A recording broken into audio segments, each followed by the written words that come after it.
there's a lot of work going on right now to provide guidelines for restaurants about how they might function. And apparently the first restaurant in Georgia is going to potentially open this week. So this is pretty interesting to look at the chat.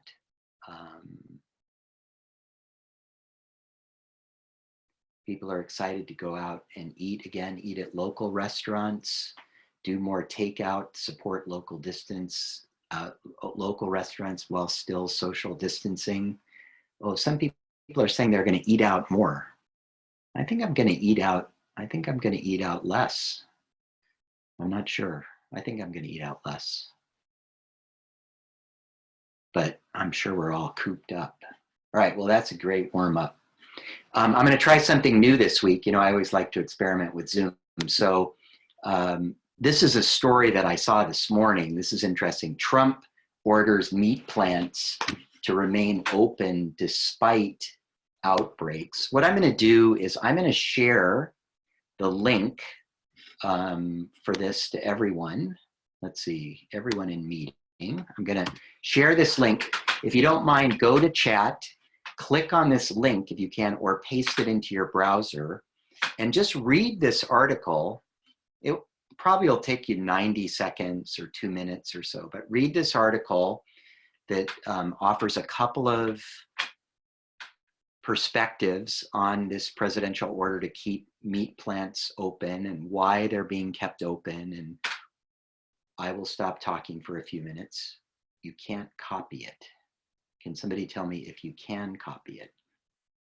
Oh, the chat doesn't let you copy. Let me try it again. So I'm gonna put it in there. I'm putting it in chat. Somebody said just click it. If you right click, then go to services, then open URL. Can't open, I'm using a PC. All right. Do you know how to use the raise your hand thing here on Zoom?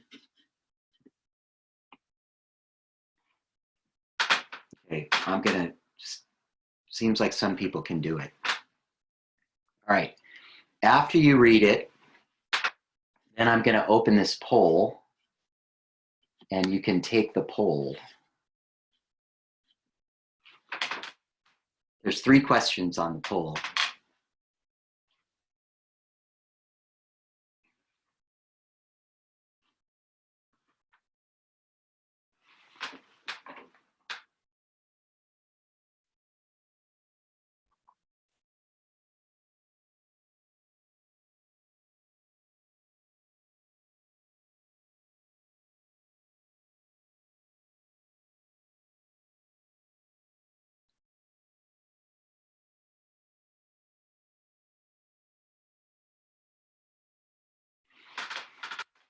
Okay, we've had about 88 people respond to the poll.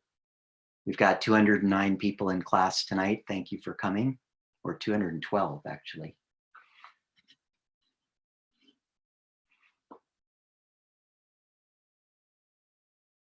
Also, students, I just wanted to remind you, you need to be signed in on your Berkeley ID, because what we do is we take the poll results and we transition that to count for your attendance, if that's important to you.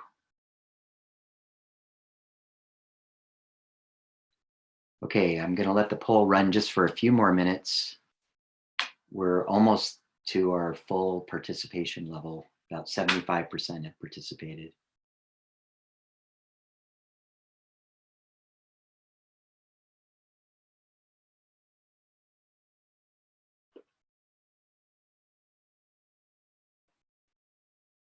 Okay, interesting results. I'm going to end the poll. I'm going to give you about 10 seconds more to take the poll. And then I'm going to end the poll and share it with you. Okay, here's the share. So here's the results. The majority of people disagree with the president's order to keep the processing plants open, 49%, and 37% strongly disagree. So almost 80% of you disagree with that order, siding with the really the workers and the unions.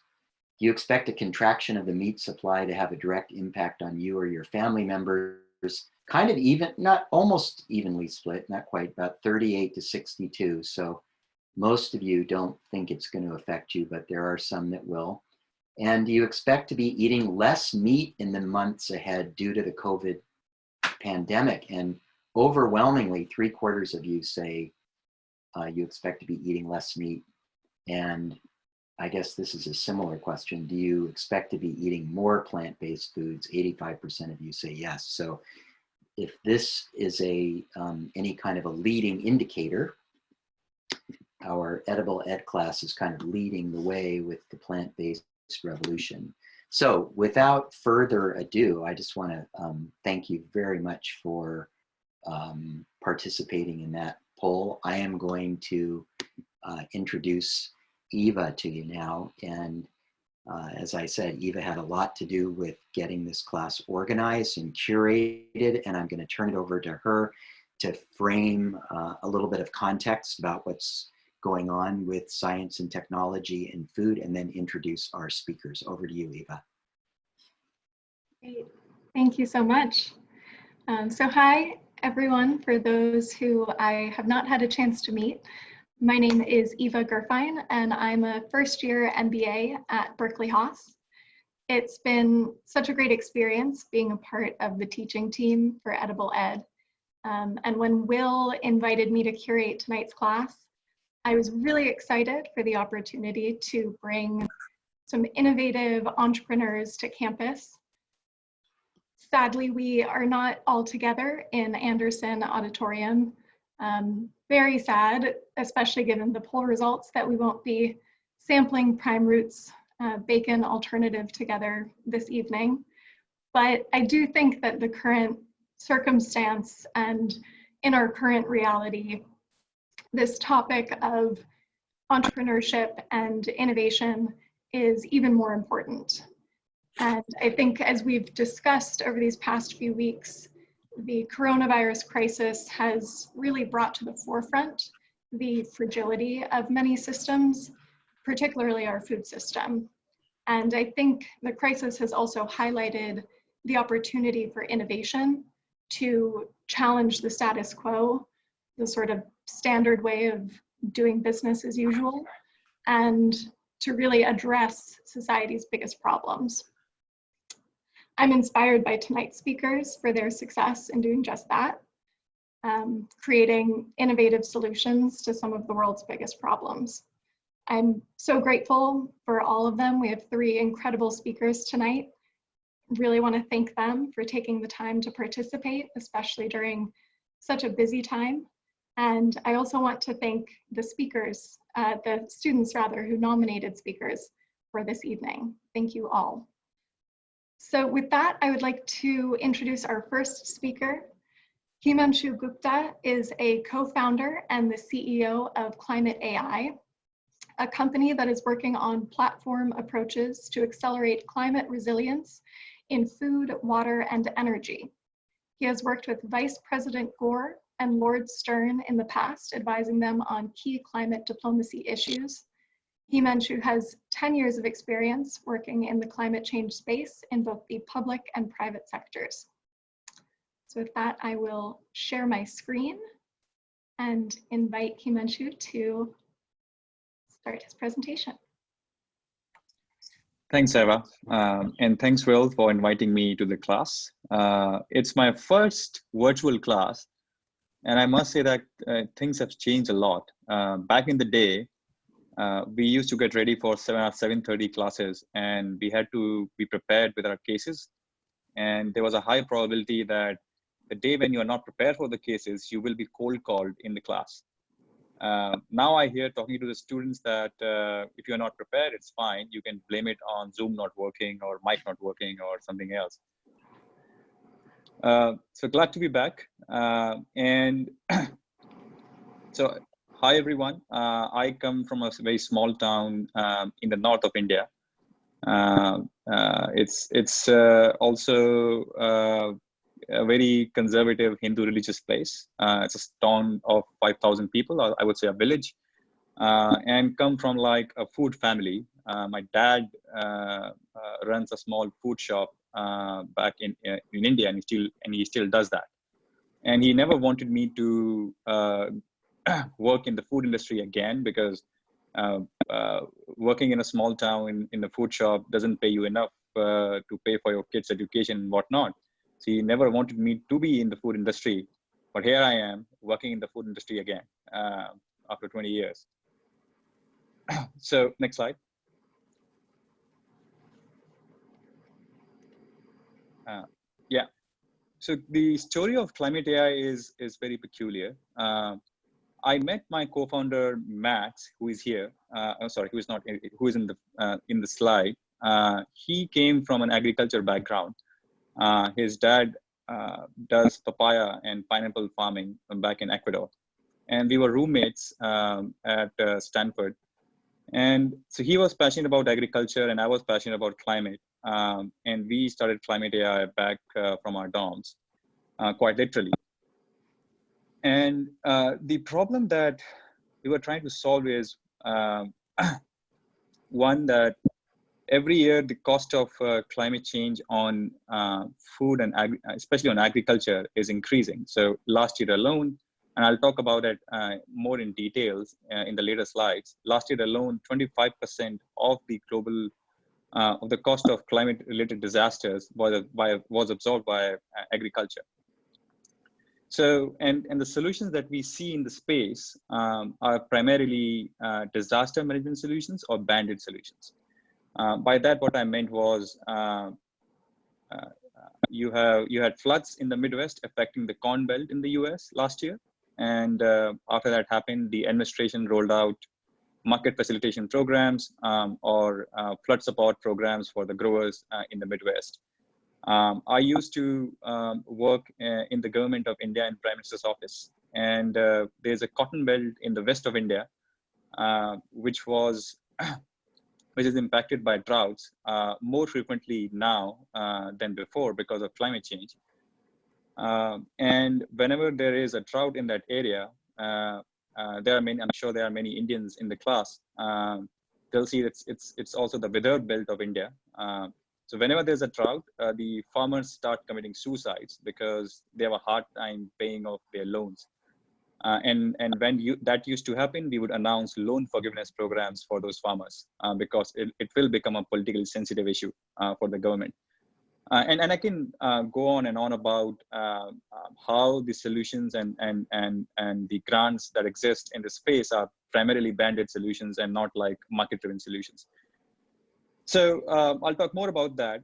So I came together with Max and we said that, okay, can we find a way for the market to invest in climate resilience of a farmer? And none of that is possible without, of course, innovation in business models, but also innovation in technology. And we were in an AI class taken by Andrew Ang, the former chief AI scientist of Google and Baidu. And in that class, we said that climate timeframes are basically ignored timeframes where you have government centers coming up with climate prediction results or climate models. Either you have NOAA in the US or European Center in Europe, and every country has their own Met offices. These are supercomputer driven models which are pretty expensive to run. Just to give an estimate, the cost of running a supercomputer for giving you a forecast of 3 months from now, whether the California winters are going to be warmer than normal or colder than normal runs into like $20 million. That's one simulation alone. So we said that what if we were to come up with AI-based approaches which are used by self-driving car industry, and I can talk later about those approaches if the time permits, to apply to climate, where we can come up with these climate risk estimates cheaper, faster, and better, and much more contextualized. for the agriculture industry. And by contextualize, I mean, we just saying California winters are going to be warmer than average is not enough. That doesn't mean anything for a pistachio grower in the Central Valley. And so how do we convert that into relevant metrics for agriculture is what we also focused on. So that's how we started. And through our technology, we were able to do these predictions better than NASA or European Center, which allowed Stanford to give us grant financing. And then we raised around, we have raised around $4 million of venture capital financing from multiple investors and advisors. And before I move on, I want to highlight that we have quite a mix of Stanford and Berkeley in our company. And every day we debate about Stanford versus Berkeley. We have debates around that. And I have a colleague, Ankur Mahesh, who is a Berkeley alum. I think he's in the class right now, who said, "I want to join this class just to see whether you are representing, you are not over promising on Stanford there." So he's just ensuring that. Next slide. So these are all the investors and advisors who backed us, including the former former board member of Climate Corporation, founder of Yahoo, Jerry Yang, among many other investors. Next slide, please. Yeah, and one thing I want to highlight here is we could have worked in multiple sectors because the applications of climate resilience goes much beyond agriculture in energy, construction, real estate, finance, insurance, and whatnot. But we decided to focus on agriculture because, helping an energy hedge fund make a lot of money based on our AI data sets doesn't give us the same level of excitement as working on climate resilience in agriculture. So we are a very value-driven organization. And just to, for example, every value listed in this slide drives our engagement with our customers, with our investors, and whoever works in our company. So I'll give you two specific examples. One is, for example, climate positive.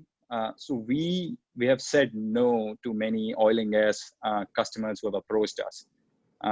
So we don't work with customers where we think that working with them will create more harm to the environment than good. Although we are a venture-backed company, so it's very hard to make those decisions. And second is shared learning. So there are a lot of these AI algorithms that we use in our models. So we don't believe that those AI models should be a black box. And this is yet another area of innovation for us, where we said, okay, if we are working with our customers, so it could be a seed company, it could be a retailer, a big grower, or an input provider, or an insurance company in agriculture, we will make sure that they understand how our AI algorithms are providing results or giving insights through these analogies. And my colleague Ankur is also in this class. He produced a paper, which was the first paper that talked about how these AI algorithms could be made transparent as well. Next slide. So what is the problem that we are trying to solve, right? So we all know that climate impacts yields in agriculture. So if you see, I was talking about the cotton farms in the west of India, where farmers commit suicide. Whenever there's a drought, cotton yields take a hit. But what is also not known, what is not known that well is climate impacts the nutrition of crops as well. So where we are seeing as carbon dioxide levels are increasing globally, you'll have a lot of climate deniers telling us that, okay, increased carbon dioxide is good for the environment and it's good for yields of the crops, increasing yields of the crops, but that's fine. But that increase in yield comes at a cost, which is at the cost of nutrition. So what we are seeing, for example, in India, the iron content in rice is decreasing every year. And third is climate also impacts the safety of food supply. So what we are seeing is whenever there is a drought, last year there was, last year in southeast of India, there were floods. And because of that, most of the potato farms are flooded. And suddenly there was a big concern among the food companies regarding the contamination of arsenic in potatoes. And once that happens, those potatoes are not useful for industrial consumption or our consumption anyway. So climate change is impacting quality, quantity, as well as safety of food supply. Next. But why should it matter? It should matter because 60% of the world population still depends on agriculture, directly or indirectly. It's more in Africa, India, China, and India. It's still like 70%. In Africa, it's close to 90% as well. Next. And then when I saw this, graph, we all have read the book called Facts by. It was this fact by Bill Gates, which talks about how world is getting better. But I do disagree on a couple of points. If you look at this left graph, it shows that how we have started to reverse our trends on nutrition security. So from 2015 to 2016, we added 14 million more people to the bucket of undernourished category. So it's one thing to say that we have food security, which is like we are supplying enough calories for everyone. It's other thing to say that whether those calories are balanced enough for the growth requirement of different categories of population. And we're already seeing that those results in Africa now, where almost 1 out of 2 pregnant women in Africa is anemic, which is they lack iron content in their blood, hemoglobin content in their blood, and iron is a big carrier of carrier of hemoglobin. So that's it. And then we already seen that how climate change is impacting nutrition in rice in India as well. So why is the problem important? Because it's impacting most of the population. It's impacting emerging economies that even a lot more. Next slide. But why is it important now? Like we normally come to conclusions that, or we have seen in the media, that climate change is a tragedy of horizons. What this graph shows is climate change is no longer the tragedy of the horizons. This is the plot of Africa, which shows that every pixel is 120 kilometers by 120 kilometers. And what it shows is that when in those pixels have we started seeing the impacts of climate change, or climate change actually impacting the daily or seasonal variability of climate that impacts crops in one way or the other. So as you can see, in some parts of Africa, it is already happening, and in some parts will start happening from 2030 and 2032. So whoever says that climate change is a long-term problem, it's not true anymore. Next slide. So I started the presentation with the business model innovations, right? So take an example, let's say potatoes are mostly grown in Washington and Idaho state in the US. And if a potato farmer, the way the food supply chain works is this potato farmer will contract out with processors like Lamb Weston, Simplot, or McCain, and in turn, these processors will supply to McDonald's, Frito-Lay's, or even KFC's. So what we realized that if a potato farmer is more resilient to climate variability, what that means is the sensitivity of yield and quality of potatoes, of growing potatoes every season, to drought risk or heat risk, which are the 2 most prominent risks in Idaho and Washington state in the US. If the sensitivity is low, then everyone in the value chain benefits. Why is that? Because McDonald's has a commitment of creating reliable and sustainable supply chains. So they get a more certainty on supply of potatoes. And then the probability of defaults for insurers as well as lenders also goes down if the farmer is more resilient. So if that be the case, why is that no no one in the private sector is investing in climate, resilience of a farmer.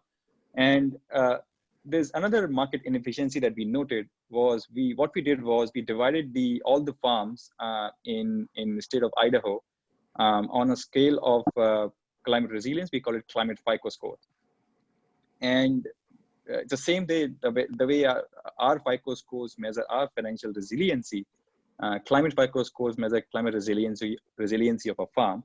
So what we noted was for the same level of drought risk and heat risk in Idaho, various farms in the same area responded differently at a different score. As you can see in the second graph over here, there were farms which had high climate FICO scores, and there were farms which had low climate FICO scores. And both of these categories of farms were paying the same insurance cost, the same financing cost, and were getting the same contract price from Frito-Lay's. And this is where we said that, okay, what if we were to work with these processors and Frito-Lay's as an example, and divide these farms on a climate FICO score basis, where we say that, okay, the ones which have high FICO score should get a better contract price, and then should be paying a lower insurance premium, should be paying a lower financing cost. And the ones which are low FICO scores, we come in and tell those growers how to improve that.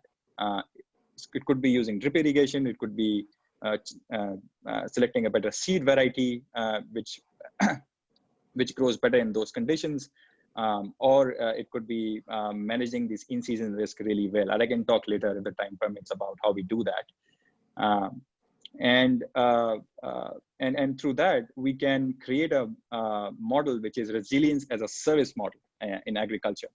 So there's a company called Credit Karma. I think many of us might be aware of it. They take your FICO score and they tell you how to improve your FICO scores. That leads to reduction in mortgage payments or reduction, and then you get a preferred treatment from the market. We are trying to create the same approach in agriculture as well. Next slide, please. So this is like how a typical product or dashboard looks like. This is from a real data that was submitted to us from one of the processor for around 5,000 acres of potato farms. So what we said was, if the farmer is more resilient, then for a specific farm, we'll create all these scores, which is what is the current yield of that farm? What is the yield potential, like to what level could be increased? And then if that happens, what are the co-benefits on nitrogen use efficiency, water, and carbon metrics on that farm as well?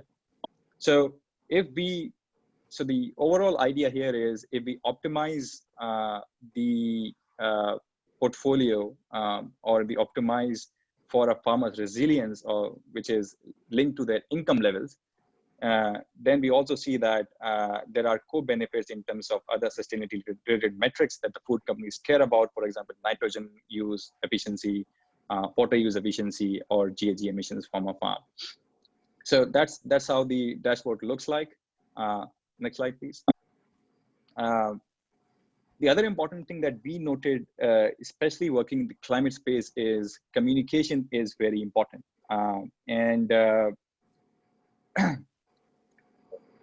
The reason I say that is, if you were to take these climate projections to a farmer in the Salinas Valley here in California, and give them like these big bar plots or charts about like, oh, okay, we think temperature is going to increase by 4 degrees at this location, and this is going to be the uncertainty bound with that. It's not useful for him, right? And we said like, okay, how about we change the communication style here and say that, okay, we go to a farmer and tell the farmer that if you are right now farming in Sacramento, as an example, what would your farm look like in the next 50 years or 60 years or next 30 years? And when we said that, okay, this farm in Sacramento would look like a typical farm in Salinas or Bakersfield, sorry. And that immediately invokes a reaction among these growers, like, oh, I know how the conditions are in Bakersfield. Yeah, so tell me more. So communication in the way you are communicating these insights, especially in a sector like agriculture, is even more important. Next slide. So as I mentioned, our product is global. We have already deployed our product with multiple players in the agriculture value chain, including from shipper packers, processors, growers, land investors, and whatnot. And currently we are data as a service. This is our business model is where we are working with each of these players in the value chain to understand more of their pain points. And eventually we are transforming, converting to resilience as a service model. Next slide. Yeah, so I think I might have overrun my time here. So we are open for hiring as well, including summer internships. So please reach out to us at this email ID, and look forward to having passionate people on board. Great. Thank you, Ivanshu. Excellent. So next, I would like to introduce Christine Mosley, Full Harvest founder and CEO. Christine is a passionate serial social entrepreneur. At Full Harvest, she is solving the massive food waste problem at the farm level. Full Harvest is the first B2B marketplace for surplus and imperfect produce, connecting food and beverage companies directly to farms with produce that would otherwise go to waste. Christine has over 15 years of experience in the logistics and food industries at both Fortune 100 companies and high-growth food startups. Christine was recently recognized as Inc.'s top 100 female founders and Fortune's #2 most innovative woman in food and drink. Full Harvest was named one of Forbes' most innovative ag tech startups, and just yesterday, Fast Company named Full Harvest one of the 2020 world-changing ideas. I will share my screen. Thank you for joining us, Christine. Thank you for having me. Can you hear me okay? Yes. Great. Thank you guys for having me here. It's wonderful to connect with all of you guys this evening, and excited to share my journey and the company that I've built over the last 5 years, and our amazing team and what we've accomplished. So just to give a bit of background, as Eva mentioned, I spent 15 years in logistics and in the food industries at Maersk, and then helping scale one of the first green juice companies in the US called Organic Avenue. And that's where I really fell in love with food. Just not only the fact that it touches everybody on the planet, but the fact that food, you can make change across health, the economy, and the environment all at once. And yet, for my time period working in supply chain and food, I just saw so much that was broken, and a lack of innovation and a lack of entrepreneurs. And so I've been an entrepreneur since I was young, have a separate venture that I started when I was in college. And since then was always looking for a large for-profit idea to help impact the world in some way. And so my time at Organic Avenue, that's when I really realized that food was my calling, and loved what they were doing in terms of healthy food at Organic Avenue, but I was frustrated that they were selling $13 green juices. And at the same time, I saw a lot of waste and inefficiency along the supply chain. And so became passionate about how do we make healthy food more affordable as well as more sustainable. And so I literally packed a suitcase a little over 5 years ago from the East Coast to come out to San Francisco with only a little bit of money in my pocket, and didn't know what I was going to find out, but started researching. And at the time, these shocking food waste statistics had just come out. And I'll share a little bit more about how the stats that I read, although shocking at the time, are even larger now with new data that has come out. But I was just blown away at the staggering statistics. But more importantly, the stat that stuck out to me was at the time, it said that 20 billion pounds of produce was being left at farms that was perfectly edible, but just not perfectly shaped for grocery stores. And to have been just making $13 green juices and paying top dollar for perfect looking produce just to then immediately process it, and that's what was driving up the cost, I was shocked to hear these stats and wanted to see firsthand what was actually happening and if this was true. And so my aha moment was when I went to one of the largest farms in the country, harvesting romaine. And the next slide, I'll show you a video of exactly what I saw. Next slide, please.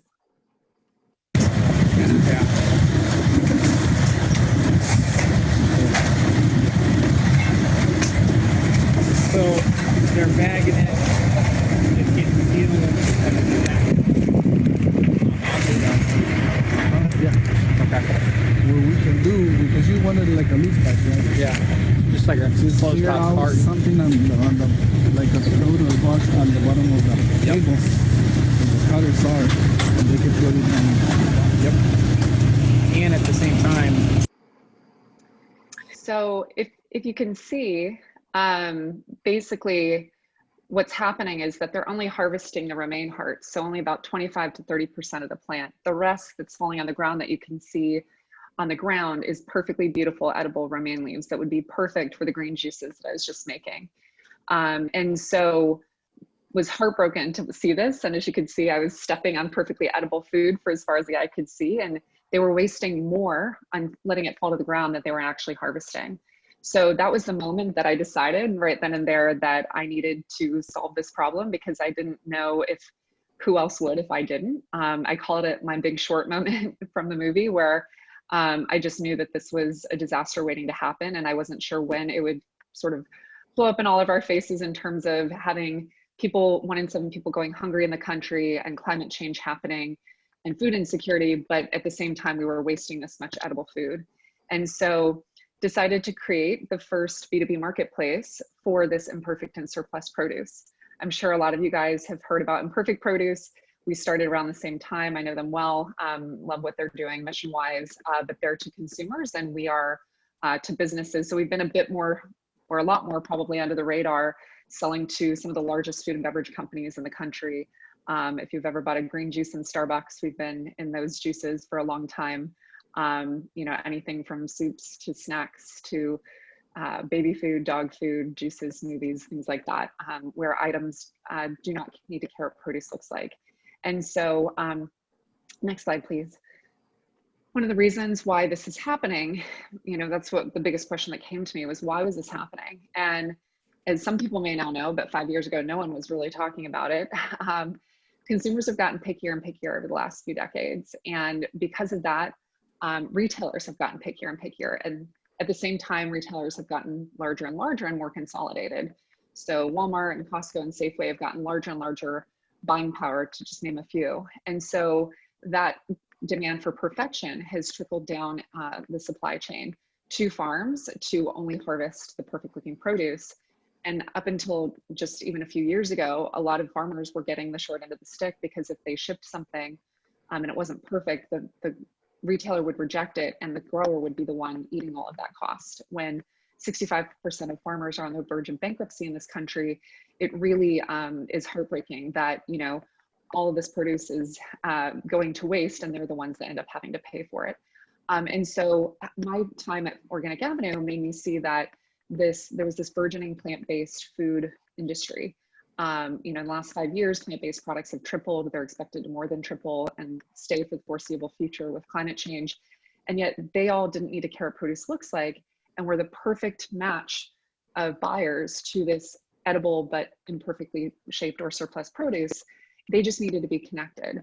And so what I found is that while that was why the problem was happening, there wasn't a solution that was solving this. And the reason is that technology is absolutely critical in solving this problem at scale. You know, the metaphor I give is, imagine if Airbnb tried to scale over the phone, you just couldn't do it. And it's because, next slide, please. The entire process to sell produce is highly slow, offline, and very complicated. One produce order could take 10, 15 emails back and forth to negotiate. And so when you have large retailers demanding perfection, and a lot of them are on the verge of bankruptcy and they need to cater to this perfection and they don't have a lot of time, the last thing that they want to do is within 24, 48 hours, get on the phone and try to sell this discounted and perfectly shaped produce in this complex process to somebody that they may or not have access to or know about within their small network. And so that is the issue, is that right now, without technology, growers are trying to scale this excess inventory problem over the phone, and it's just not possible. And so just like Airbnb created a tech marketplace to unlock multi-billions of dollars of excess revenue from this inventory, that's really what we're doing for agriculture as an excess inventory marketplace, to help them be as a free sales force and quickly and easily within a few touches of a button get that produce sold. you know, very simply in an Amazon-like experience. Next slide, please. Separately, I think it's important to state some of the more recent data. And while it was already large, as I mentioned before when I started, recent studies from Santa Clara University found that 1/3 of all edible produce in this country does not even leave the farm. So I know that there's been some articles out without a lot of data around it saying that, oh, there's already channels for produce and there's not a lot of waste, and this whole concept of food waste is bogus, or that it's taking fruit from or produce from food banks. And the data, now that we have it, just doesn't say anything close to that. When you have 1/3 of all edible produce being wasted on farms, there is massive amounts of produce actually being wasted, whether we like to admit it or not. And the way to kind of think about it is it's now potentially closer to 40 billion pounds of produce that goes to waste every year in this country, if not more, and only 250 million of that goes to food banks each year. So that means that there's still 39.25 or 0.75 billion pounds of produce or more going to waste every year on farms. And a lot of farmers don't really actually think about it because they've just been so, you know, programmed for perfection. Some of my favorite moments over the last 5 years have been showing growers, you know, this edible romaine leaves or this outside celery stalks that are being wasted. I have buyers for that. People want this. And they're just, it's like they're looking at the field for the first time in a whole new way. And they're like, well, oh, wow, okay, well, you know, but are you sure? You know, why would somebody want this? I'm like, because it's edible. It just, you know, it's just, you know, it's not a retailer that wants it perfectly bagged. And so we found now that it's a $20 billion market that is uncaptured of sales for this produce, which when, you know, as I mentioned, these farmers are growing or dealing with major financial issues, that is a huge amount of money that could go back into their pockets. Separately, if you guys follow Project Drawdown, an amazing book and organization, they previously thought that food waste was the #3 contributor to climate change. The recent 2020 review found that it is now the #1 contributor to climate change, even over cars and cows, and creating a $2.5 trillion a year problem globally. So this is now a massive problem that we need to solve urgently. The thing is that it's highly fragmented. So across the supply chain, I think that's been the issue and why it's been missing from some of the conversations around agriculture and regenerative ag, as well as climate change. And so hopefully with these staggering stats now out, this will help bring this to the forefront of the conversation. I've spoken at the UN and Davos, where previously they weren't even aware or talking about food waste, even in the climate change conversation. And it's the #1 issue. And so we really feel that, you know, we're solving the most aggregated, most scalable portion of the food waste supply chain at the farm level, because that's where every day there's large consistent amounts being wasted, and there are buyers that have, you know, large consistent demand that we can cater to. Next slide, please. So we solved it, as I mentioned, with a B2B marketplace for imperfect and surplus produce. We're really building a technology that can cater to all the produce at the same time, because we found that only 4% of produce is purchased online, and there's massive inefficiencies. This COVID situation, I'm sure you guys have seen, has just put a major spotlight, as Eva was saying, on how broken our food system is and how we cannot solve rapid shifts in supply demand without technology. And so currently we're working around the clock right now with the government, with large corporations, trying to get food right now that's being wasted to everybody from food banks to schools to people's homes. So we're grateful to be in a position to be helping. And really, this is just actually extrapolating how important what we're doing is in terms of technology. So just trying to move faster. Next slide, please. And so our mission is to solve on-farm food loss with the first B2B marketplace for surplus and imperfect produce in a world where there's 100% full harvest, where everything that's edible that is grown goes towards consumption.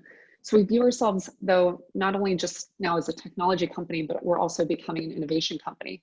We're actually some of the only people working with growers hand in hand to actually find areas where they are leaving product on the ground or in the fields that are perfectly edible and would go to waste otherwise. Next slide, please. And so one of our unique things is that we sell surplus and what's called #2 or off-grade produce, which a lot of the B2C companies sell. But as I mentioned, we also innovate with growers to find unique specs. We're now working with some of the largest food and beverage companies in the country to find some unique channels with farms that is verified food that would have gone to waste. We are then creating specs and pricing around that. So we've helped growers increase their yields by up to 30% with some of these new innovative specs. We use the marketplace through the platform to sell it. And then we now have large companies innovating with this rescued produce that we are able to validate that is food that would have otherwise gone to waste. We have an item right now, a few SKUs right now in LA and New York and online with Dirt Kitchen, where we've co-branded where it's 100% rescued vegetable snacks. This is just one of 3 big CPG innovation projects we're working on this year, because we really believe that organic, the next organic phase is going to be the rescued or upcycled product phase. And we are really the only company set up to scale the supply chain for these large CPG companies. Last slide, please. And so one of the things I'll end on, because I know I'm ending at time, but is that a huge study was done where the #1 trend of consumer relevance within food was waste reduction, #2, sourcing responsibly, #3, regenerative ag. That's now over sugar, clean label, healthy. So the industry is really shifting to care more about sustainability instead of more so than health and sugar and things like that. And so that's what we're really leveraging with these large CPG brands, where we've had companies reach out to us saying that they've looked everywhere and we're the only company doing what we're doing in order to leverage a consistent, sustainable, scalable supply chain of this rescued product for them to create products around, in addition to helping supply their existing products as well.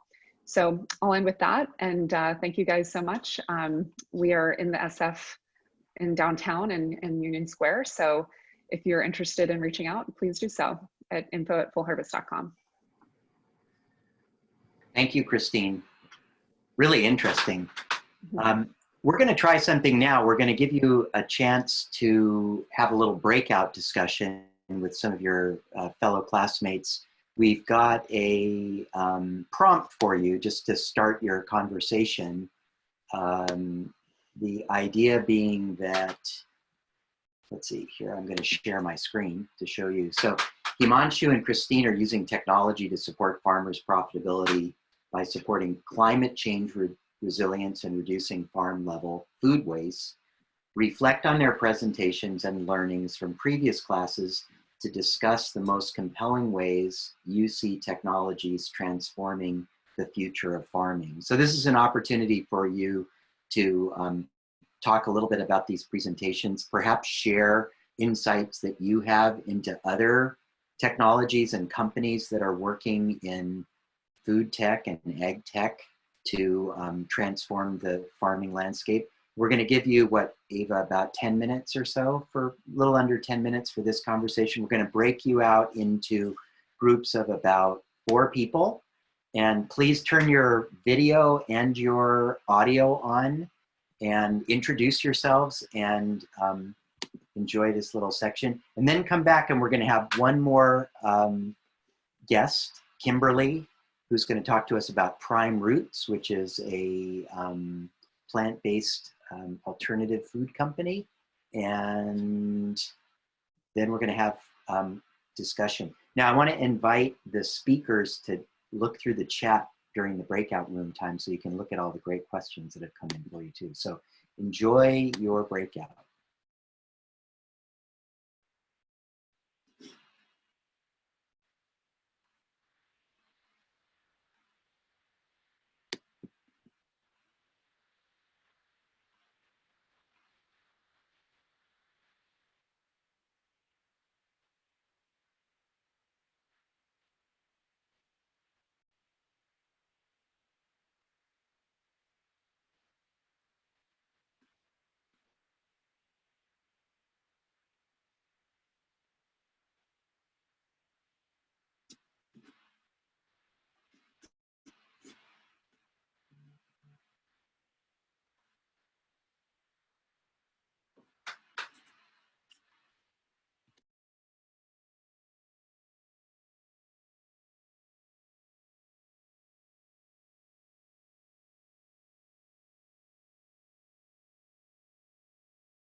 All right, welcome back. And Eva, I'll let you introduce our next guest. I hope that was fruitful.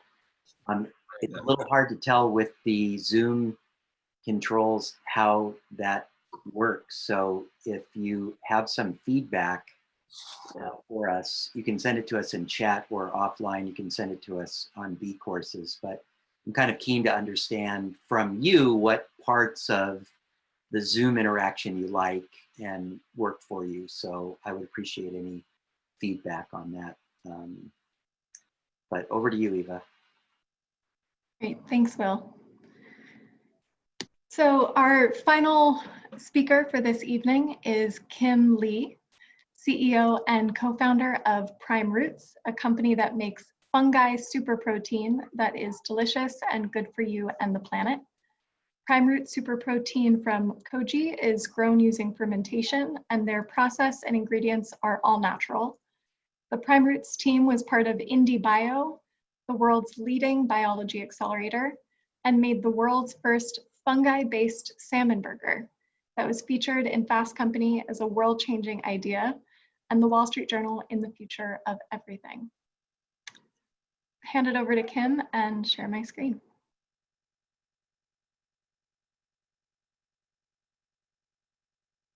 Hey, thanks, Eva, and thanks everyone for being here tonight. It's great to be here. I actually was at Cal just a few years ago, so I was pretty much, in your shoes. Funny, I think, Will, thanks for setting it up by doing the poll and sharing that article. It's been something that's been obviously on my mind and our minds a lot, the shift, away from meat towards more plant-based. And I think you nailed it really head on that this class is really at the forefront of plant-based. There's actually someone in the class, her name is Natasha, and she's a good friend of mine. We took an anthro seminar together a few years ago, and she actually has a plant-based food truck in Oakland. It's called Malibu's Burgers. It's really good. I highly recommend you all checking it out. But it's funny to see there are like two people in this class, or I guess at Berkeley, who are kind of related to this class, doing things in plant-based. So I wanted to shout out to Natasha. And so I guess a little bit about me before I get into my materials. I, like Himanshu, grew up in a very food and entrepreneurial centric family. My family has operated and owned many different food companies, ranging from food service to CPG, definitely been on the ins for the food industry for over 10 years now. And when your family, is in business, you can't live a day without experiencing what it's like on the inside. And so I've done everything, before I came to Cal, I managed people, I had worked on finances, I had done sales, pretty much everything. So by the time I got to Cal, I think, similar to our first speaker, I was feeling really like I'd never wanted to be in food again. And the reason for it is because food is big and it's really, really messed up. And I felt very small and powerless. And the thing that pissed me off the most was, a farmer gets paid pennies on the dollar for something that we go out to the store and we pay $20 a pound for. There are many people, and I didn't think that I could be a meaningful part of it. So I hope that today I'm able to share a little bit about what we do at Prime Roots, but I wanted to also share my personal journey because I was literally in your seats just a few years ago. I was feeling pretty alone and very powerless at the time, but I think now I'm motivated and I have my own agenda of trying to get you all to be part of this changing movement and the next wave of food. So with that, next slide, first slide, please. So I think a lot of us know this already. There are large problems in the way that we produce protein and meat today. Animal agriculture accounts for, I believe, anywhere between 15 to 20% of greenhouse gas emissions. As it stands today, we don't have enough resources to be able to sustain our love for meat and our love for, protein come 2050 as our systems collapse and as our population grows. So there's a fundamental problem that we have if we keep going at the way that we're going. And our thesis, and what I've always thought, is that using an animal is just technology that we've used to make meat. And I think that it's very outdated technology because animals are very inefficient. And next slide. So this is the big bad food supply chain I'm talking about. There are middlemen for middlemen. And if you look at this and you see how big food is, you can feel pretty lost, and you'll feel kind of like a cog. What we do at Prime Roots is we actually cover the whole supply chain. So we're probably one of the most vertically integrated companies you can find, in that we are farm to literally table, operating in this mess of a space. And so next slide. So food is big. If you look at all these logos, 10 companies control more than 50 brands. Next slide.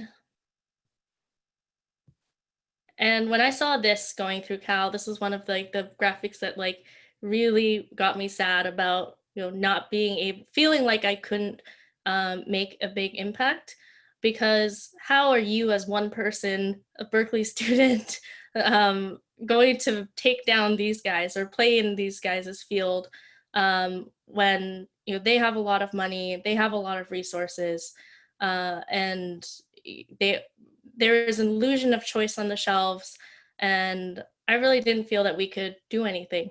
And so, but there's one thing I saw kind of looking at this is, these are all big food companies, and consumer trust has really been eroded over the past few years, especially and as consumers are looking towards smaller brands. This is a huge shift along with plant-based, is that consumers are going towards smaller brands.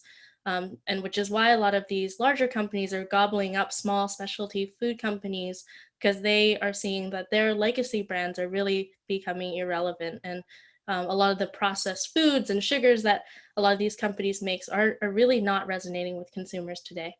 Next slide.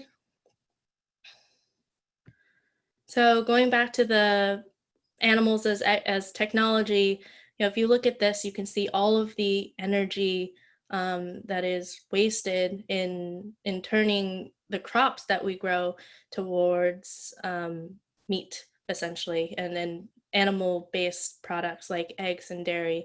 There's a large loss in efficiency. There's lots of stats, but the one that I really gravitated towards was the fact that it takes 30 pounds of feed and 1,800 liters of water just to make 1 pound of beef. And until I really understood how inefficient making meat was, it really didn't click for me. I'm actually not a vegan today either. I consider myself a flexitarian, which is a growing group of people who are just trying to eat less meat. And I think it's a powerful identity. I actually don't like identities, but I think this one's powerful because it's not polarizing. You don't have to feel bad about eating meat. You don't have to feel bad about not eating plants. It's really just a way to signify that we are all trying. And for me, it was really about this efficiency and learning about this that hit it home for me, because I had seen all the PETA ads my whole life, but I was never converted by them, as I think probably a lot of people on this call are. So, I think we're all in this together. Next slide. This is just a little bit more about the greenhouse gas emissions. A lot goes into making the meat that we produce, when we can really use more efficient sources of protein, which are from plants, and for us from fungi, which are actually more efficient because they're the bottom of the food chain to make protein. I'll get into that later. So next slide. And this is just expounding upon this. Environmental reasons was really why my co-founder Josh and I started the company. We're both avid skier and snowboarder. We've been really competitive, and selfishly, we definitely want snow-capped mountains, and the environmental reason really pulls us. I think this graph is actually really interesting, because if you look at just below beef, which is something people always talk about, there's actually chocolate and coffee there, which are not animal-based products. So just some food for thought that there's a lot of other places where in food specifically that are large contributors to greenhouse gas emissions to think about beyond meat, although obviously that there's a large number of animal-based products here. Next slide. And so why I and my co-founder Josh started Prime Roots out of Berkeley, our mission statement is to nourish and connect people and planet through delicious foods that are powered by nature's roots. Something that we found is that we wanted to become more plant-based, but all the options that were on the market were really, quote unquote, what consumers would consider ultra processed. If you know the process of making plant-based meats, you have to take a plant, grind it down, extract the protein from it with solvents like hexane. Then you have to take that protein and put it through an extruder. It's a big, very processed way of getting to the end protein source. I think that it is also very ancient. We developed the plant-based technologies 20, 30, 50 years ago even, this extrusion method, which is standard in the food industry. How we've thought about it as Prime Roots, I studied microbiology, my co-founder Josh studied bioengineering. We really thought about it from a biology first perspective. So for us, we use fermentation, so biofermentation, to grow mycelium, which are, you can think about them if you know about mushrooms, they're like the roots of mushrooms. So we don't grow the fruiting body, we grow the non-reproductive part. And so they're really fibrous in texture and we can make the best meat. But we don't use all of the heavy processing. We leverage biology and tech plus biology to be able to do so. And so another reason why we started Prime Roots was really to create a platform for food education and to be part of the change that we wanted to see and to lead the ability to create product and community around product and then use that platform to be able to educate people about food and about biology and about the things you should probably learn in school. The thing that we did a study, it was really funny. We surveyed over 1,000 general population people, and we found that over 50% of people didn't know that plants and fungi were different, and they were from different kingdoms even. So there's a lot of education that has to be done, and we want to help be a part of that through Prime Roots and through products that we make. Next slide. So why we chose fungi, they're actually the closest related to us in terms of phylogeny. We actually descended from fungi, so they are our roots, which is part of the nerdy, nerdy reason why we're called Prime Roots. Next slide. And this is a little bit more about that. The fibrous, the white material that we grow is the mycelium. So it's really just this underground root network. We grow the fungi in liquid. Next slide. So this is about koji, which is the fungi we use. You can read a little bit about here. We use it because it's really the best way of growing natural textures without doing all of the protein extraction, extrusion. We actually just grow textures naturally, and that's what fungi do. Koji's been eaten for over 8,000 years, so there's no toxicity or concerns there. And the way in which we grow it is actually novel, which is why we consider ourselves a food tech company. Next slide. So our production is inspired by sake, inspired by other fermentation processes, but we grow our fungi using more modern equipment. So we use fermenters very similar to what you would see in a microbrewery. And in these tanks, we grow our fungi.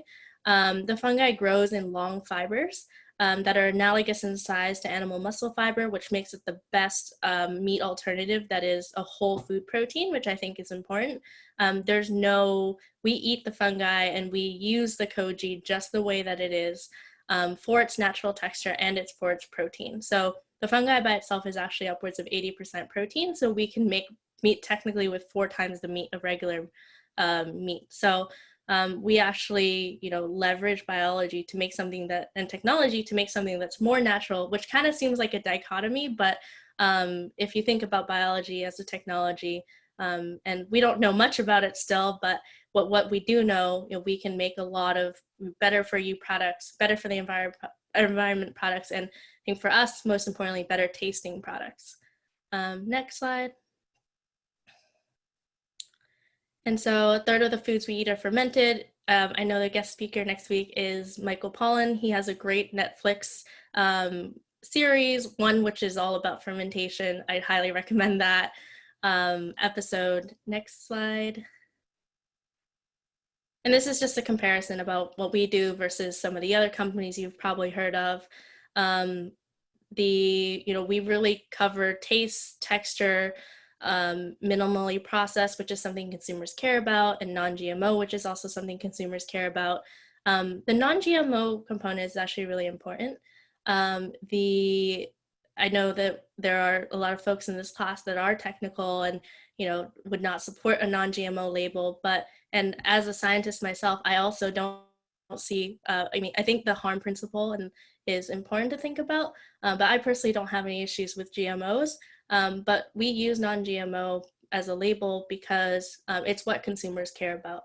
I think that's important. Like, as much as I have my own personal agendas, we really have to work with what is given to us and where consumers are at, and then use what we're doing as a platform to re-educate, which is that I was talking about earlier. So we make a non-GMO product, so we flaunt that, but we shouldn't be in the future, ideally. Next slide.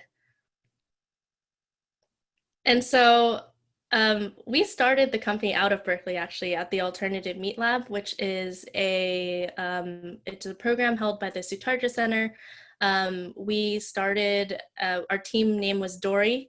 That was basically our company name at the time, I guess you could call it. We were focused on making prototypes of plant-based seafoods, and basically we did the program for 4 months, and then we secured some initial funding and joined an accelerator, which really helped us grow and validate our idea. So we're literally just pen on paper at Berkeley, got some support outside of Berkeley, joined some programs, and then got things off the ground. Next slide.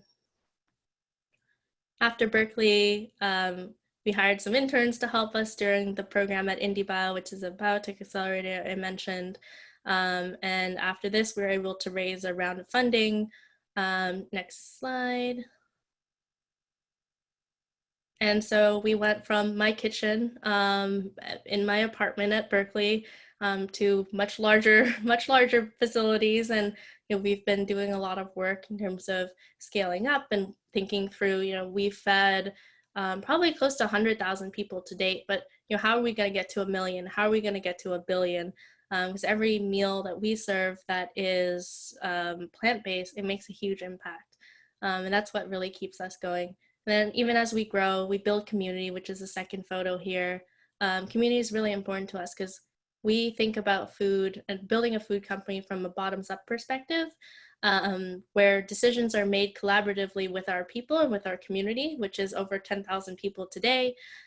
Whereas most food companies will make decisions on product, will make decisions on pretty much everything from the tops down. And the problem I see with that is a lot of the people leading these organizations aren't the average consumer, which is female. 80% of purchasing decisions in terms of consumer spending is actually driven by females, but leadership in food specifically is predominantly male. Food is actually one of the most unequal industries, even more than you would imagine pharmaceuticals and pharma as being very unequal. Food is actually more unequal. There are less women at the top, and that's something we really need to change because food decisions are made by women.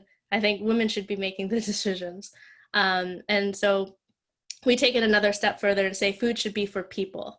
And so we leave it to our people to help us decide what products to make. It also makes us more relevant and be able to find product market fit instead of meandering and hiring a lot of people to help us figure it out. We just ask people directly. And then there's some things that never change, even as much as we grow. We spend a lot of nights in the lab, a lot of nights at work, and that photo is my dog with me at work, spending a night, in the office. And so it takes a lot of work, but I highly recommend it. Next slide. And then I think in terms of, I would love to see more people, starting companies and working with startups and getting really on the ground and helping building the food system we deserve and the food system we all want. And here are some just attributes that I think are really important that I've seen in friends and peers, people who have, gone on to really impact food and just generally in startups and in business. I think these are really important attributes. I think luck and empathy, first and last points here, are probably like the most important in my mind. Luck, people don't talk about it a lot, but it's a huge component of, I think, being an entrepreneur and making it. Luck is also something that I think you can actually you can get luckier by finding opportunities and seeking opportunities and making luck for yourself. And then the last one is empathy. I think leading with empathy and is actually something that is, I think it's entrepreneurship and especially being CEOs attracts a certain type of person. I think there needs to be more empathy. And I think with more women in entrepreneurship, that will also help because as you know, typically women are the folks at home dealing with the kids, running the household. I think having more women in leadership will really help make business in general more empathetic, and think about families and think about how to structure organizations to be friendly to everyone. Okay, next. And so I've mentioned this many times. I think we really need more good food innovators. And I think everyone in this class, not saying you should go start a food company, but really consider being a part of the change. I felt very disempowered going through Berkeley, didn't think I could do anything because of how big and how gnarly food is, but you can do something if you are well-intentioned and really want to be part of the change. There are places for you at small companies, big companies. As consumers are leading the charge here and demanding better foods, now is really the best time to be building our food system from the ground up. And it's also a dire time as, COVID, no COVID, we really need more people who are well-intentioned, who have the passion to make a better food system. I think, corporate social responsibility is a big theme a lot of people talk about. I think it's really getting on the ground and living to your values and imparting your values on organizations makes a huge impact. Last slide. And it's just a plug for Prime Roots. We're always hiring folks. We have a lot of positions open right now as we're scaling. COVID has actually really sparked an interest in what we're doing amongst consumers, and we're really constrained right now in terms of our team bandwidth, so looking for folks there. And then we would love for you all to be part of our community, so please help us by voting on products you would like us to launch and also help us with content suggestions. Yeah, so I'm happy to take questions and looking forward to chatting with you more.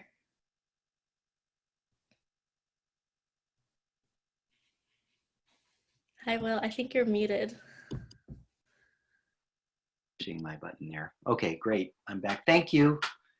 That was wonderful, Kimberly. Thanks for being so encouraging and candid in your story. And, last week, Jose Andres was with us, and he talked a lot about empathy as a key to really his way of being in the world and leading. And he used the word he said, we have to weaponize empathy. And I thought that there was some, tension, sort of like some incoherence in the notion of weaponize, which is a very, militaristic metaphor. And I love your notion of more, female-centric leadership. And I was searching all week for an alternative to weaponize. And I wanted to propose ubiquitize empathy, meaning making it everywhere. And maybe that's a little kinder and gentler way of getting it out there. But I want to come back to our three guests, and there's a lot of good questions on chat. So if we only have about 15, 20 minutes left. So if we don't get to all the questions, I'm going to ask the guests now, if you have a chance to look in there and ask questions, or you've all been invited. The students, most of them are recruiting right now. But one of the things I wanted to ask each of you is that you're taking on this huge food system, this gigantic set of problems. There are problems at every layer. And I am really interested in, how did you decide your lead story? Like, what did you choose to do first? For instance, Himanshu talked about, like, right now, it sounds like they're doing kind of consulting projects to lead to having enough data and enough experience that they can actually make resilience as a service. I love that notion. But so they chose a consulting model. Kimberly, you chose bacon as your first product, your lead story. And Christine, I'm really eager to hear sort of where you decided to focus in this massive area of waste. What led you to choose your first step? And the reason I'm asking is because all entrepreneurs that are successful at attracting some kind of support, whether it's from their own bank accounts and checkbooks, or whether they get a grant, or whether they get investor capital, that capital that you have only takes you so far.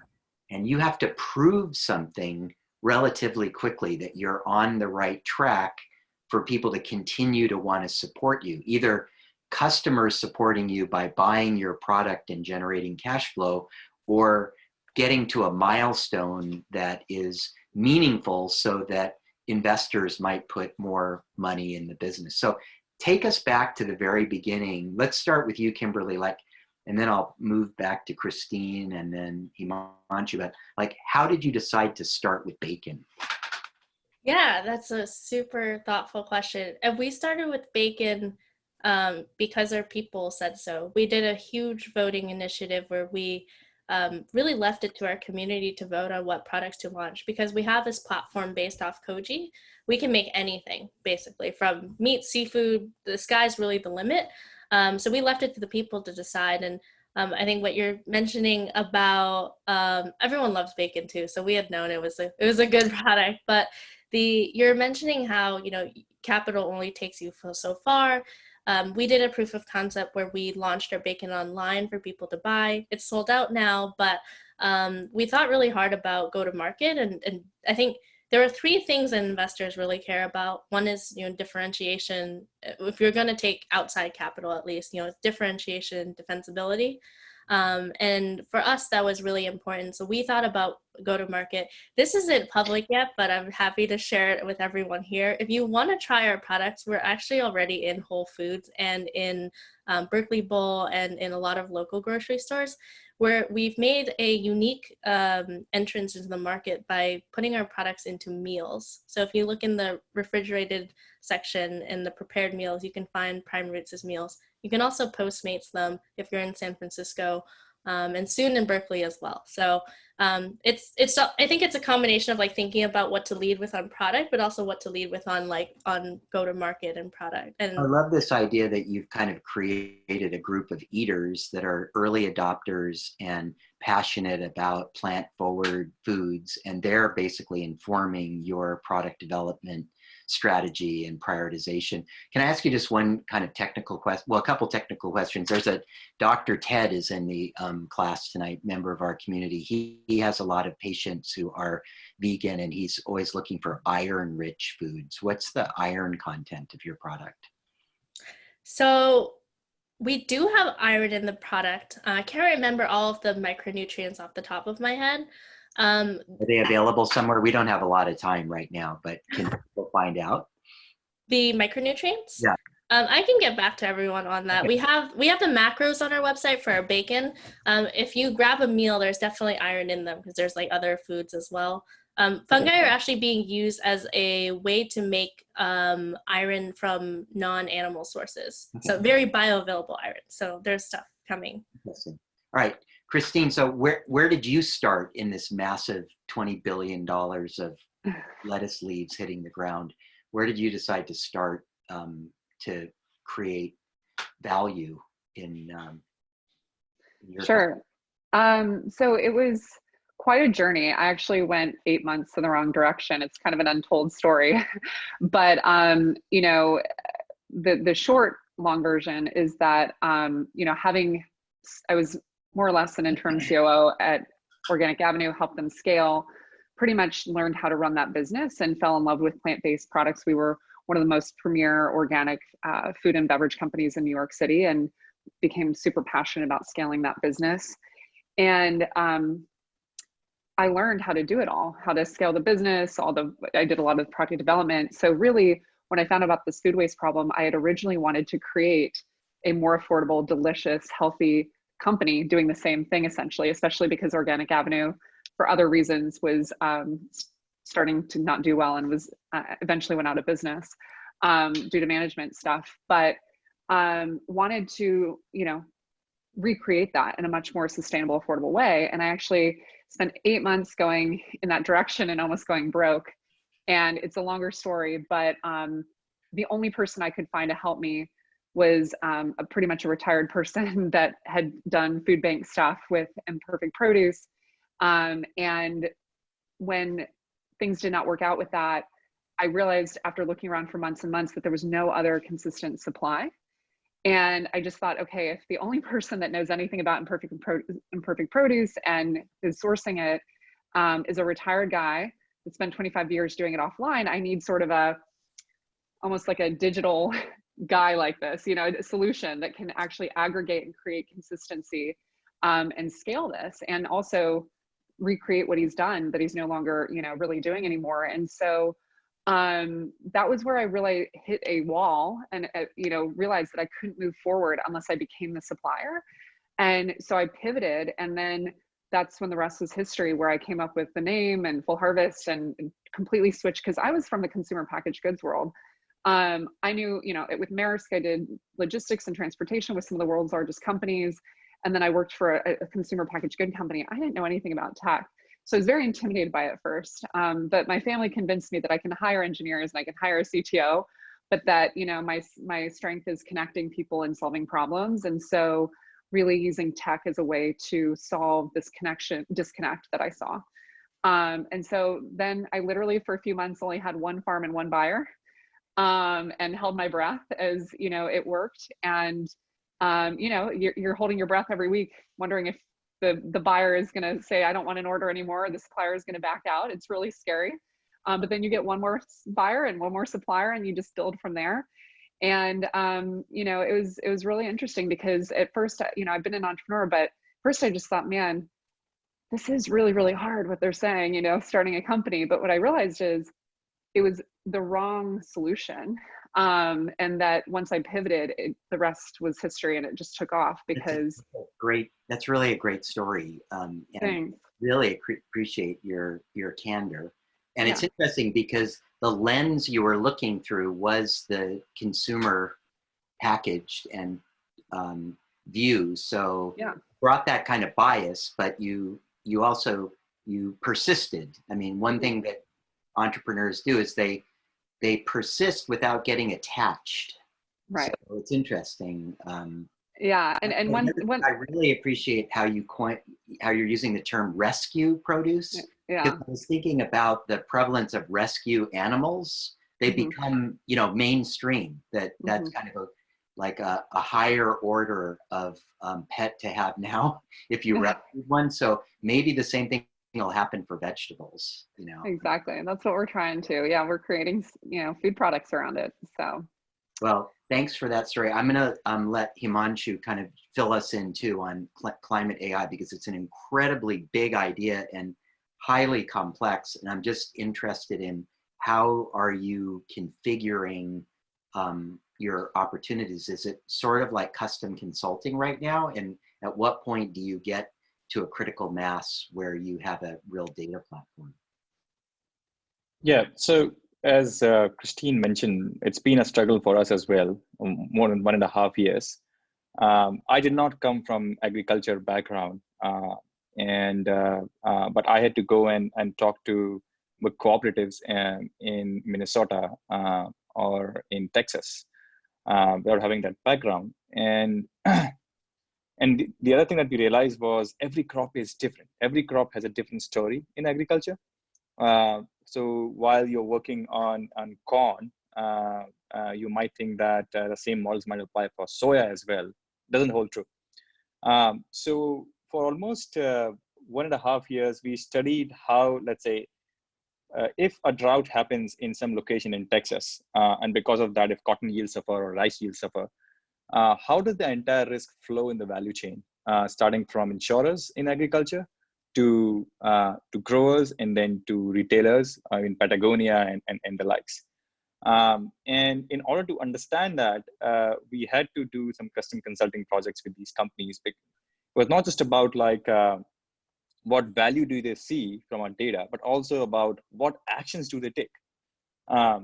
So for like almost 1 year, we did some custom consulting assignments with every player in the value chain, starting from potatoes.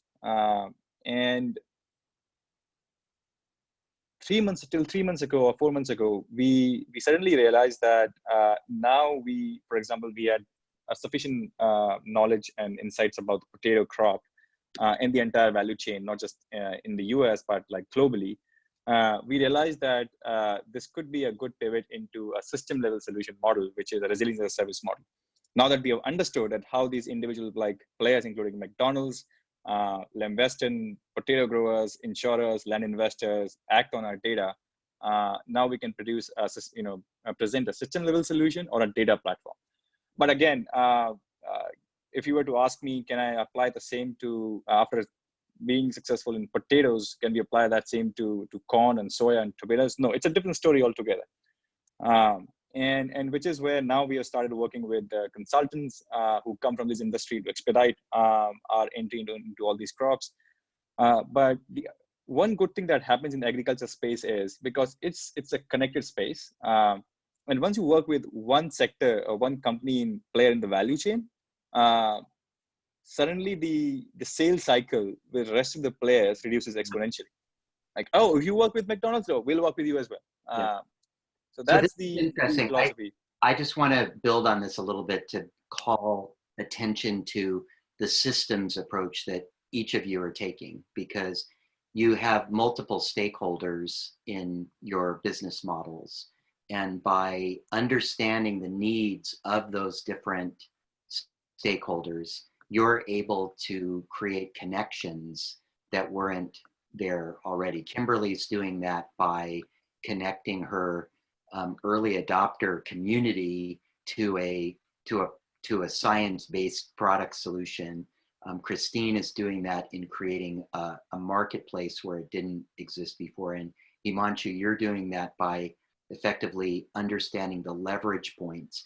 One of the things that we've heard over and over again with ag tech is that historically traditional farmers have been relatively slow to adopt new technology, and that's created a real barrier for some companies to get to scale. And as you mentioned, Himanshu, all crops are different, and every geography has different dimensions and complexities. So this idea of focusing, but also creating an engine that's replicable becomes so critical. So I'm interested in maybe once you validate where you are now, what's going to be your next step? So Kimberly, are you looking to your community to tell you what's beyond bacon?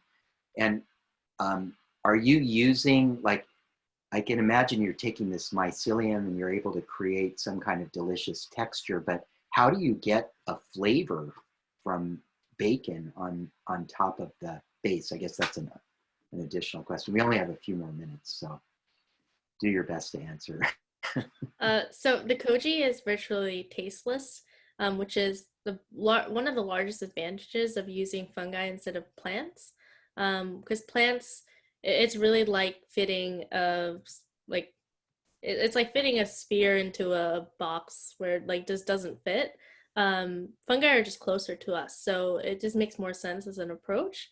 So it's tasteless. So we literally smoke quote unquote pork bellies to get the flavor of bacon.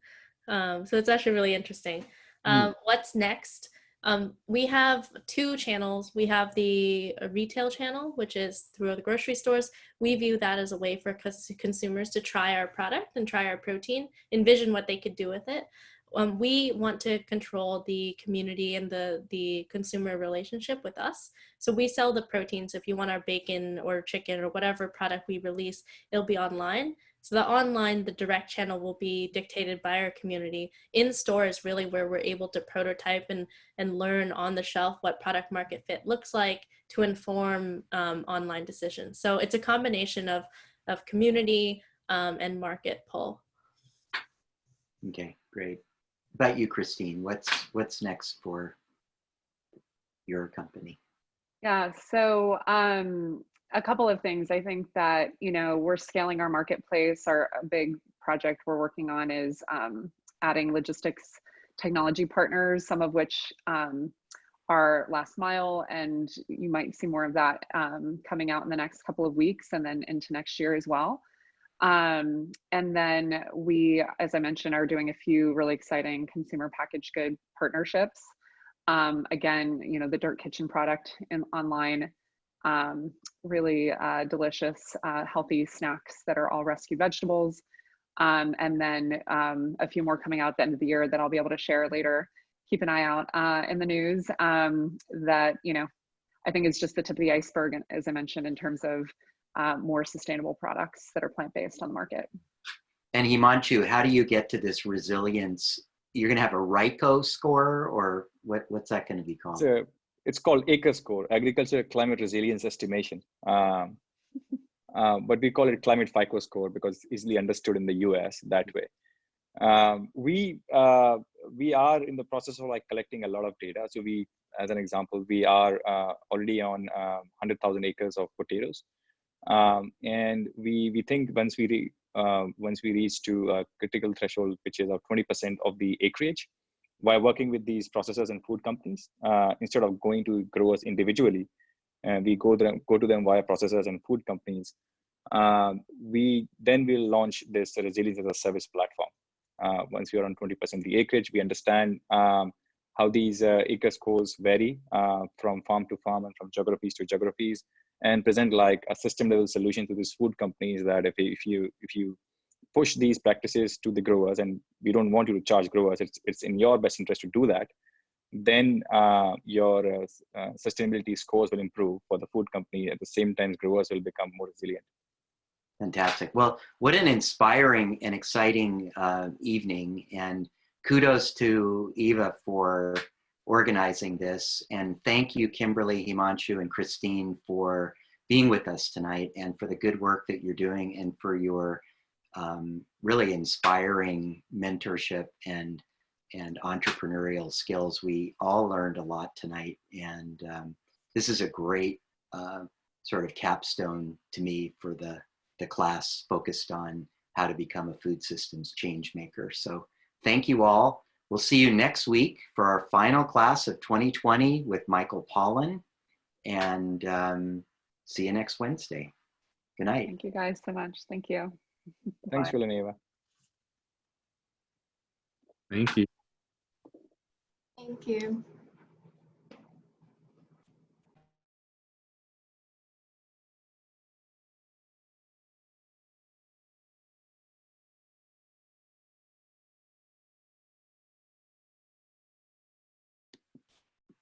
Day 6.